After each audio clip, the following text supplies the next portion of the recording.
मित्रांनो, मी Dhananjay Kachale, ex executive engineer ONGC. आज आपण रेल्वे जेई साठी प्रिपरेशन स्ट्रॅटेजी काय असायला हवी ह्याबद्दल थोडं बोलणार आहोत. 13,000 वॅकन्सीज आहेत आणि इथून पुढे तुम्हाला एप्रिल किंवा मे मध्ये मॅक्सिमम मला असं वाटतं की मे मध्येच तुमची एक्झाम होणार, प्रिलिम CBT 1. आणि तिथून मला वाटते हार्डली तुम्हाला 2 महिने वेळ भेटेल CBT 2 साठी. तर ह्या टाइमचा तुम्ही कसा प्रॉपर युटिलायझेशन करून तुमची प्रिपरेशन स्ट्रॅटेजी कशी असायला हवी जेणेकरून तुम्हाला 101% सक्सेस असायला हवा. जर तुम्ही मेकॅनिकल किंवा इलेक्ट्रिकल साठी जर विचार केला तर ह्या दोन्ही ब्रांचेसमध्ये कॉम्पिटिटिव्ह एक्झाम, जर आताची मेगा भरती, नुकतीच मेगा भरतीचा जर विचार केला तर मेकॅनिकल साठी किंवा इलेक्ट्रिकल साठी काही एवढा स्कोप नाही एक्झाम मध्ये. मॅक्सिमम तुमचा फोकस असला पाहिजे रेल्वे ज्युनियर इंजिनियर साठी. आणि सबस्टेन्शियल वॅकन्सीज आहेत, जसं काही BMC मध्ये सब इंजिनियर साठी 92 वॅकन्सी होते इलेक्ट्रिकल आणि मेकॅनिकल दोघांना मिळून. तसं नाहीये. जर तुम्ही मुंबई, जर आपलं महाराष्ट्रातला एक मुंबई रिजन जर गेला तर जवळपास 700-800 वॅकन्सी आहेत ज्युनियर इंजिनियरच्या आणि स्टोअर डेपोट मॅनेजरच्या वेगळ्या पोस्ट आहेत. सेम इलेक्ट्रिकल साठी जवळपास 1100 पेक्षा जास्त वॅकन्सी आहेत इलेक्ट्रिकल साठी आणि स्टोअर डेपो मॅनेजरच्या वेगळ्या पोस्ट आहेत. तर ह्यामध्ये जर एवढ्या जास्त पोस्ट आहेत तर ही संधी तुम्ही वाया घालवायला नको. आणि तुमच्याकडे पुन्हा दुसरी काही अपॉर्च्युनिटी पण नाहीये. जर गव्हर्नमेंट एक्झाम साठी तुम्ही तयारी करत असाल तर ही खूप सुवर्ण संधी आहे आणि या सुवर्ण संधीचा तुम्ही कसा यूज करता हे तुमच्या हातामध्ये आहे. RTOची एक्झाम वगैरे अजून काही फिक्स नाहीये, कारण की कोर्ट केस सुरू आहे अजून पेंडिंग. भरपूर मुलांचे मला कॉल येतात की सर आम्हाला RTO साठी तयारी करायची आहे. परंतु ठीक आहे, RTO स्वप्न आहे तुमचं, परंतु येणाऱ्या व्हॅकन्सीज ज्या आहेत, ज्या आलेल्या व्हॅकन्सी आहेत आता रेल्वेमध्ये 800-900 वॅकन्सी आल्या आहेत, तर आलेल्या संधीला लाथ मारणे ही खूप चुकीची गोष्ट राहील तुमच्यासाठी. तर तुम्ही, मला मेकॅनिकल इंजिनियरला सजेशन असं राहील की तुम्ही रेल्वेला 101% फोकस करायला हवं. सध्या RTOला कमीत कमी 6 महिन्याला वेळ लागणार आहे आणि 6 महिन्यामध्ये जर तुम्ही रेल्वेला फोकस केलं तर रेल्वेमध्ये तुम्हाला मॅक्सिमम सारखा सिलेबस जो आहे तो तुमचा RTO साठी कॉमनच आहे. RTOला सुद्धा त्याचा यूज होणारच आहे. ऑलमोस्ट जर तुम्ही टेक्निकल सब्जेक्ट जर कन्सिडर केले तर टेक्निकल सब्जेक्टमध्ये 90% सब्जेक्ट्स हे कॉमन आहेत. 90% सब्जेक्ट्स फक्त थेअरी ऑफ मशीन आणि इंडस्ट्रियल इलेक्ट्रॉनिक्स नाही आहे याच्यामध्ये, तो फक्त तुम्हाला सेपरेटमध्ये करावा लागेल. जर तुम्ही CBT 1चा विचार केला तर रिझनिंग 30 मार्कांसाठी आहेच आहे प्रिलिमला. आणि जनरल अवेअरनेस मध्ये जे पॉलिटी आहे, पॉलिटी इंडियासाठी आणि महाराष्ट्रासाठी सुद्धा सेम आहे. हिस्ट्रीमध्येही भरपूर सारे सिमिलॅरिटीज आहेत. नंतर इकॉनॉमिक्सचे पण भरपूर सारे टॉपिक कॉमन आहे. नंतर जनरल सायन्स पण कॉमन आहे याच्यासाठी. तर 50 ते 60 मार्क सिलेबस तुमचा याच्यामध्ये पण होते आहे, प्रिलिमचा पण रेल्वेसाठीच होते आहे. आणि ठीक आहे ना, जर समजा पुढच्या महिन्यामध्ये जर रेल्वे RTOच्या वॅकन्सी आहेत, तुम्ही डायव्हर्ट होऊ शकता ना. एकदम असं नाही की तुम्हाला वेळ नाही म्हणून. MPSCचे ऍड आल्यानंतर तुम्हाला 3 महिने वेळ मिळतोय, तर तुम्ही पुन्हा RTO साठी तयारी करू शकता त्यामध्ये. परंतु ही जी संधी आलेली आहे, हे संधीचा तुम्ही सदुपयोग करून घ्यायला हवा. ऍटलीस्ट एक पोस्ट तरी तुम्ही सिक्युअर करून घ्यायला हवी. RTOचं तुम्ही मागच्या वेळेस बघितलं, 2017 मध्ये मुलांनी 2016 पासून प्रिपरेशन करतायत. इव्हन मी तर सांगेल माझ्यासोबतची काही 13 पासून तयारी करतात. 13 पासून अजून 5 वर्ष झाले त्यांची जॉईनिंग नाही आलेली. आता अजून 17-15चं सिलेक्शन झाले, अजून 19 आले, 2-2.5 वर्ष आले त्यांची जॉईनिंग नाहीये. मग ह्या केसमध्ये आपण RTO वरती किती डिपेंड राहायला हवं. ठीक आहे, स्वप्न आहे, मान्य आहे, परंतु तुम्ही ऍज अ प्लॅन B आजच रेडी ठेवायला हवा की RTOच्या व्हॅकन्सी नाही आल्या किंवा काही प्रॉब्लेम झाला तर तुमच्याकडे काहीतरी जॉब असायला हवा. आणि सेंट्रल गव्हर्नमेंटची पोस्ट आहे, तुम्ही सुट्या टाकून सुद्धा RTOची जर नंतर 1 वर्षानंतर पोस्ट आली तर तुम्ही त्याची प्रिपरेशन करू शकता. तर तुम्ही कॉमनली स्ट्रॅटेजी ठेवायला हवी. आणि इथून जर तुम्ही बघितलं तर इथून 4 ते 4 महिन्यापर्यंत तुम्हाला वेळ आहे की CBT 1 साठी 4 ते 5 महिने. आणि मॅक्सिमम इलेक्ट्रिकल आणि मेकॅनिकलच्या मुलांनी लोको पायलट साठी फॉर्म भरले होते आणि त्या मुलांनी लोको पायलट CBT 1 क्लिअर सुद्धा केली आहे आणि CBT 2 ची एक्झाम सुद्धा आहे नुकतीच मुलांची. तर CBT 1 आणि CBT 2 चा जर सिलेबस बघितला तर रेल्वेच्या जेई साठी सिलेबस हा सेमच आहे. Quantitative aptitude, reasoning, general science आणि जनरल अवेअरनेस ह्या गोष्टी ऑलमोस्ट मुलांच्या झालेल्या आहेत. भरपूर मुलांनी त्याची तयारी केलेली आहे. आणि जे मुलं आता नुकतेच तयारी करणे, ज्यांनी लोको पायलट साठी वगैरे प्रिपरेशन नाही केली, तर इथे मुलं आताही प्रिपरेशन करू शकतात, कारण की CBT 1 साठी सबस्टेन्शियल वेळ आहे 4 महिने.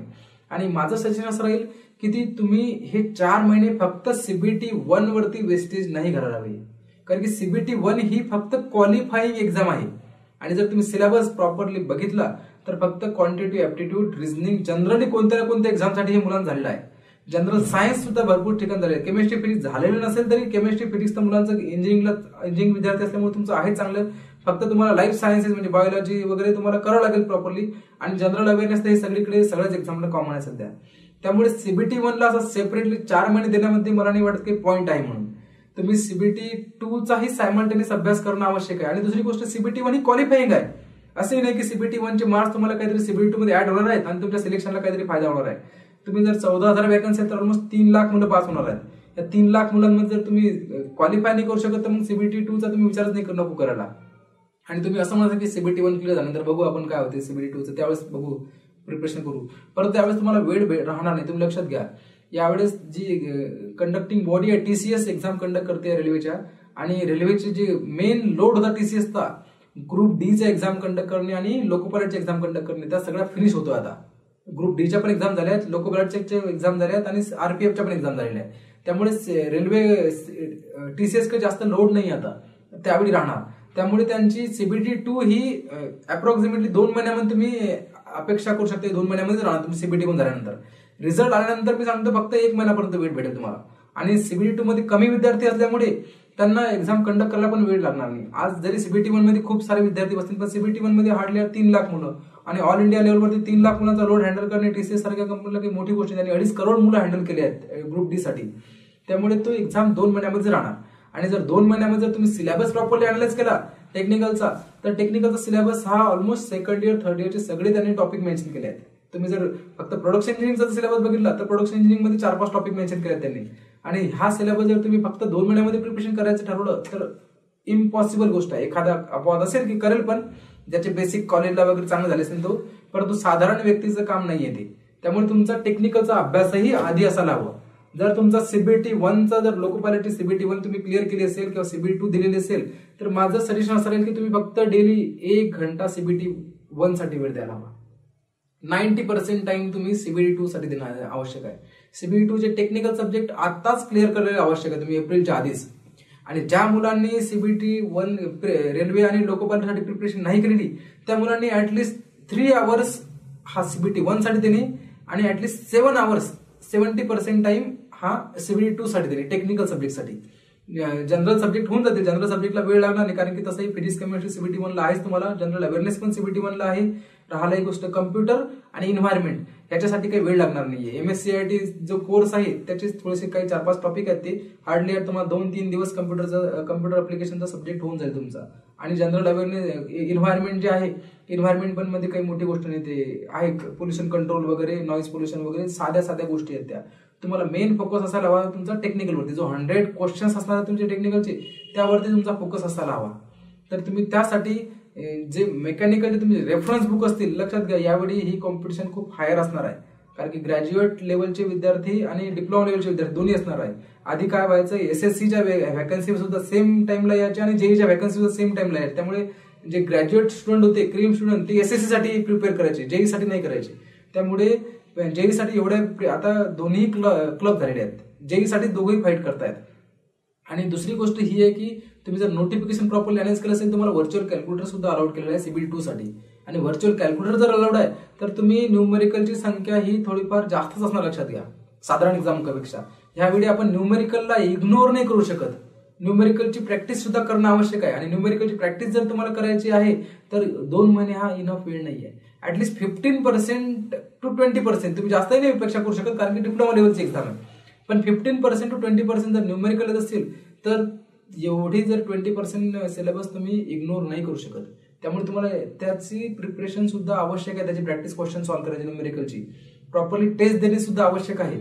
कारण तुम्हाला हे न्यूमेरिकलची प्रॅक्टिस इम्प्लिमेंट करणंही आवश्यक आहे. तुम्ही जे शेवटचे 2 महिने राहणार आहेत, त्या 2 महिन्यामध्ये फक्त तुमची सीबीटी 1 झाल्यानंतर तुमची फक्त रिव्हिजन असायला हवी. सीबीटी 2 साठी जे टेक्निकलचे विषय आहेत याच्या वेळेस फक्त तुमची रिव्हिजन, एमसीक्यू सॉल्व्ह प्रॅक्टिस आणि टेस्ट देणे. टेस्ट म्हणजे तुमच्या मिस्टेक साठी आयडेंटिफाय करणे, तुमचे weak area strong area identify करणे, आणि शेवटच्या वेळेस टेस्टला जाणार त्यावेळेस त्या मिस्टेक 0 करणे. हा तुमची स्ट्रॅटेजी असायला हवी. तर येणाऱ्या ह्या 3-4 महिन्यामध्ये तुम्ही 101% 70% ज्या मुलांनी फ्रेशर्स आहेत त्यांनी 70% वेटेज सीबीटी 2 आणि 30% वेटेज सीबीटी 1, आणि ज्या मुलांनी लोको पायलटची एक्झाम क्लिअर केलेली आहे किंवा त्यांनी सीबीटी 2 दिलेली आहे, त्या मुलांनी मिनिमम 10% वेळ सीबीटी 1 ला आणि 90% वेळ सीबीटी 2 साठी. आणि शेवटचा जो 1 महिना राहणार आहे, कारण की एक्झामच्या डेट ह्या 15-20 दिवस 1 महिना आधी कळतेच कळते. तर शेवटच्या जे सीबीटी 1 ची ज्यावेळेस डेट अनाऊन्स होणार त्याचा जो 20 दिवस शेवटचे आहेत ते हा पूर्ण डेडिकेटेड सीबीटी 1 साठी असायला हवं. पूर्ण तुम्ही रिव्हिजन, प्रॅक्टिस, टेस्ट हे सीबीटी 1च्या त्यावेळेस कंटिन्यू ठेवायला हवं. तर मित्रांनो, आपल्या रेल्वेसाठी बॅचेस सुद्धा पुणे आणि औरंगाबादला स्टार्ट होत आहेत. आपण त्यामध्ये खूप चांगल्या प्रकारच्या फॅकल्टीज वगैरे आपल्या इथे मेकॅनिकल, इलेक्ट्रिकल साठी रिझल्ट पण आहेत आपले. यावेळेस डिस्कॉमचे 13-14 विद्यार्थी पास झाले आमचे खूप 30 ते 35 जणांच्या बॅचमध्ये. आणि याच्यामध्ये सुद्धा आरटीओचे किंवा मेकॅनिकल मध्ये खूप चांगले रिझल्ट आहेत आपले. महाराष्ट्रामध्ये सध्या मेकॅनिकल, इलेक्ट्रिकल साठी नंबर 1 स्टेजवरती आहे आपण. तर तुम्हाला जर कोचिंगची आवश्यकता असेल तर तुम्ही औरंगाबाद किंवा पुणेला आम्हाला जॉईन करू शकता. तर धन्यवाद मित्रांनो.